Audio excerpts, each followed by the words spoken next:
बिस्मिल्लाहिर्रहमानिर्रहीम। अस्सलाम वालेकुम नाज़रीन, मैं हूं आपका होस्ट मोहम्मद याकूब और आज हम मस्जिद बनी हारसा की वीडियो लेकर आपकी खिदमत में हाजिर हुए हैं।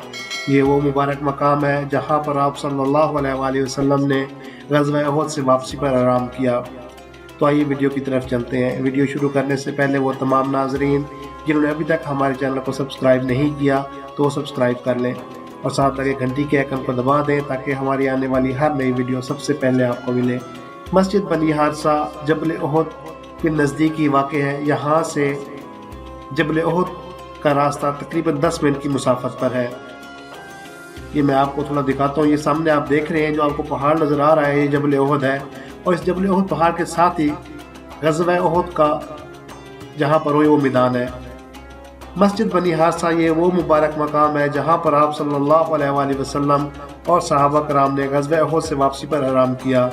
इस मस्जिद के दो नाम हैं, मस्जिद बनी हारसा और मस्जिद अल-मिस्तराहा। अल-मिस्तराहा का मतलब आराम करना है। ये मस्जिद जबल उहद के नज़दीकी है। मैंने आपको दिखाया है, ये सामने आपको नज़र आ रहा है जबल उहद का पहाड़। ये 10 मिनट की मुसाफत तय करके आप जबल उहद पहुँच सकते हैं और मस्जिद नबी यहाँ से तकरीबन 2.5 किलोमीटर पर वाक़ है। इस जगह पर एक कबीला बनी हारसा के नाम से आबाद था। उसी कबीले की निस्बत से इसका नाम रखा गया है मस्जिद बनी हारसा। नाजरीन, हर वो जगह हमारे लिए काबिल एहतराम है, काबिल इज़्ज़त है जहाँ पर आप सल्लल्लाहु अलैहि वसल्लम के कदम मुबारक लगे हैं। ये मस्जिद उसी मकाम पर है जहाँ पर आप सल्लल्लाहु अलैहि वसल्लम ने ग़ज़वा उहद से वापसी पर आराम किया। ये मस्जिद नमाज के औकात में खोली जाती है। मदीनतुल मुनव्वरा में चंद एक मकामात ऐसे हैं जिनका अक्सर हज और उम्रा ज़ायरीन को पता नहीं होता, इसलिए हम एक अदला सी कोशिश करके इस सिलसिले को लेकर चल रहे हैं ताकि जो लोग जहां नहीं आ सकते वो वीडियो के ज़रिए इस मकाम को देख लें।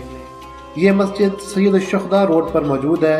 मस्जिद नबी से तकरीबन आप 20 से 25 मिनट में पैदल यहाँ पहुँच सकते हैं।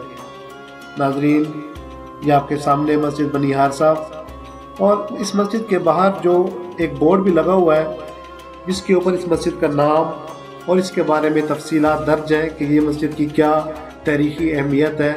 इस मस्जिद के बाहर एक बोर्ड भी लगा हुआ है, तो मैं आपको वो बोर्ड भी दिखाता हूँ। ये हम मस्जिद की तरफ जा रहे हैं, मैं आपको वो बोर्ड दिखाता हूँ जिसके ऊपर इसका नाम और इसके बारे में पूरी तफसीलात दर्ज है। अगर अल्लाह ताला आपको मौका दे, अगर आप हज उम्रा पर आएँ तो इस मस्जिद की ज़ियारत ज़रूर करें। ये देखें, ये सामने ये बोर्ड है मस्जिद के बाहर ही लगा हुआ है और इसके ऊपर पूरी तारीख दर्ज है कि ये मस्जिद की क्या तारीख़ी हैसियत है।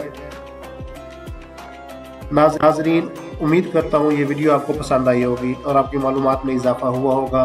मज़ीद ऐसी इस्लामिक इन्फॉर्मेटिव वीडियो देखने के लिए हमारे चैनल को सब्सक्राइब करें और साथ लगे घंटी के आइकन पर दबा दें ताकि हमारी आने वाली हर नई वीडियो सबसे पहले आपको मिले। अगली वीडियो तक दीजिए इजाज़त। आपकी समाअतों का बेहद शुक्रिया। अस्सलामु अलैकुम व रहमतुल्लाहि व बरकातुहू।